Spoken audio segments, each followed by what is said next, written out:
Hey YouTube, how's it going? This is Ali and you're watching Box Trucking with Ali. On this channel, I'll be going over everything from start to finish on my journey to a successful box trucking business. And I call it my journey because there will be ups and downs, failures and mistakes, and hopefully lots of success. I recently started out, I already had my truck purchased, I have all my paperwork filed, and I have my insurance filed. I'm just waiting on my authority to become active so I can get my first load. If you don't know what that means, don't worry. My next few videos will be going into detail on how to get your authority, all the paperwork that's necessary, what kind of truck you should be looking for, and any other questions, just put in the comments and I'll try to answer those as well. But for now, let's get into this video on why I sold my mobile detailing business to get into a 26-foot box truck. So yeah, let's get to it. I had my mobile detailing business for about 3 years. I started off in a Chevy S10, worked my way up to a Ford Transit Connect. Buying the van helped me grow my business exponentially, just for the simple fact I looked a lot more professional.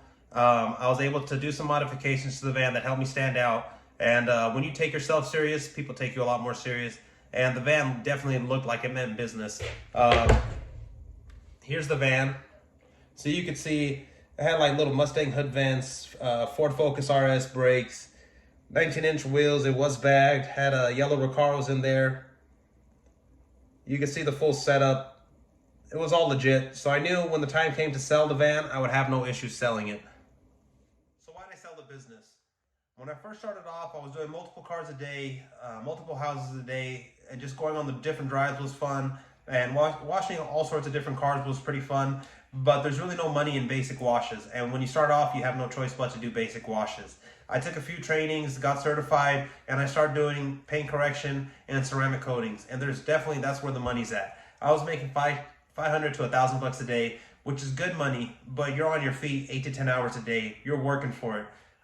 You're sitting there, one house per day, one car per day, all day just staring at this car, getting it acceptable to the customer standards, basically. And it really takes a toll on your body and on your eyes. And I definitely did not see myself doing this for years to come. I started listening to podcasts. Just mainly, I'm into like crypto and investments, but that's not necessarily something for me as far as a full-time career. More just so investments. So I looked into something that I enjoyed, and I used to do transporting before. I had a little Dodge Dually, and I would move trailers, I would move cars. It was cool, but my wife, she became pregnant, and I stopped doing that just so I could stay local. That's really when the detailing came around. And the detailing allowed me to stay local, but over time, it just didn't allow me to do anything else. I would come home tired. I really didn't have any other time to put into anything that I really wanted to do. Even investing, all morning I'd be working, and you really like in stocks, morning is the time to be, from like 6 a.m. to at least 10 a.m. out here California time. That's really when you need to be working, and that's kind of when I'd be washing cars. So it always got in the way of what I really wanted to be doing. And there's definitely other opportunities for me that would allow me to make the same amount of money, if not more. And the best thing is with trucking is I don't have to be there. I don't have to drive my truck. I do not have to be the driver. I can hire somebody else. They could run the truck. It's a non-CDL truck. What is a non-CDL truck? A CDL stands for commercial driver's license. So a non-CDL is a truck you can drive without a commercial driver's license. There's multiple different sizes. The main requirement for all non-CDL trucks is they must be under 26,000 pounds. If you're under 26,000 pounds, you are not a commercial truck. And that's with the load. So there's different size trucks that you can buy. There's 12, 10, 16, 18, 20, 22, 24, 26. But why limit yourself on buying something smaller when you can buy a 26-foot truck and get the most for your money? More truck, more money. And that's as simple as it is. You can buy a 16-foot if you don't feel comfortable for whatever reason. When I bought my truck, I had no experience driving a box truck. I picked up my truck in Indiana and I drove it 2,000 miles back home to California. And the first day driving it, I was a little scared. I'm not gonna lie. I didn't go over 60. Kept checking my mirrors. But from all the research that I did on the trucks, I was looking into Freightliners, Internationals, Hinos, and Fords. And the Ford runs a Super Duty cab, and that makes you feel like you're driving a truck, like a pickup truck. And just the drivability of it is so easy. By the third day, it took me 3 days to come home. By the third day, I was doing 80. I already knew my dimensions. I knew where my front was. I knew where my back was. I was not able to like swerve in and out of traffic, but basically.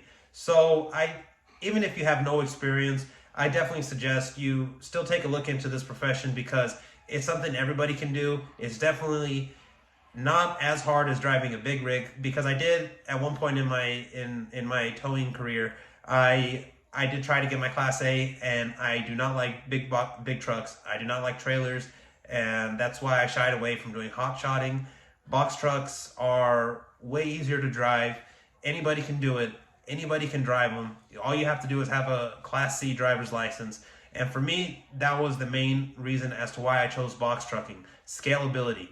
I can buy multiple trucks and hire multiple drivers without too much involved training, because if they're driving already, they kind of know the basics and you just have to show them the ropes. But with any other business, it's more skilled. There's more training, more certifications, just a lot more that you have to invest into your workers for them to may or may not put out. So with the trucking, I definitely think that it's going to be a beneficial business for me. Hopefully, we'll see. My next video, I'm going to be talking about where I got my truck at, how I found my truck, what website I used to find my truck, and basically registering the truck in California, getting all my DOT, my MC, my California DOT, my California MCP, all the paperwork needed, my insurances and everything. And I'll go over step by step on what paperwork you need to file to get started, to get your own authority. Thanks for tuning in. Thanks for tuning in. Please like and subscribe. I apologize for my first video. I know all you see is a little ring around my glasses. I don't exactly have a proper vlogging setup. I just really want to produce some content that's value to people. So yeah, thanks again. Thanks for tuning in. This is my truck, in case you guys were wondering. It is a 2013 Ford F750 with a Cummins diesel and an Allison transmission. Till next time, thanks again.